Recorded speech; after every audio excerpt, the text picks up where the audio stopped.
तर ग्रामीण भागात बहुतांश पेट्रोल पंपावरती शेतकऱ्यांना जे शेती कामासाठी ट्रॅक्टरसाठी असेल, हार्वेस्टरसाठी असेल डिझेल लागतं ते प्रतिवाहन 2,000 रुपयांपर्यंतच देण्याची मर्यादा घालण्यात आलेली आहे आणि त्यामुळे या प्रशासनाच्या निर्णयामुळे सुद्धा शेतकऱ्यांमध्ये इंधन संपतं की काय याची सुद्धा एक चिंता निर्माण झालेली आहे। खरं म्हणजे सध्या रब्बी हंगामाचं जे सीझन आहे त्याचा शेवट होत आलेला आहे। हळद असेल, गहू असेल या पिकांची काढणी सुरू आहे, इतरही पिकांची काढणी ही सुरू आहे आणि त्यामुळे आता शेतकऱ्यांना मोठ्या प्रमाणात इंधनाची गरज असते, कारण की जर हार्वेस्टरला हे इंधन मिळालंच नाही तर शेतकऱ्यांची जी काढणी आहे ती ही खोळंबून बसण्याची शक्यता अधिक असते।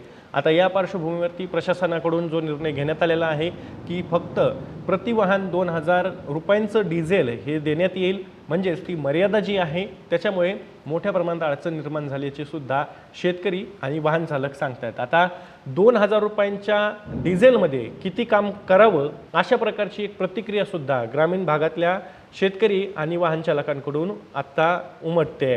आता या सगळ्या पार्श्वभूमीवरती जर का बघितलं तर पश्चिम आशियातील जी काही तणावाची परिस्थिती आहे त्या तणावाच्या परिस्थितीमुळे सध्या LPG सोबतच डिझेल आणि पेट्रोलच्या टंचाईच्या अफवा या आपल्याकडे मोठ्या प्रमाणात पसरत आहेत आणि त्यातनं शेतकऱ्यांना मोठ्या प्रमाणात फटका बसतोय। खरं म्हणजे आता जर रब्बी हंगामातील काढणीचा टप्पा तर आहेच, परंतु दुसरीकडे याच टप्प्यावरती काही भागांमध्ये आगामी खरीप हंगामासाठी शेती मशागतीची जी कामं असतात ती सुद्धा सुरू आहेत।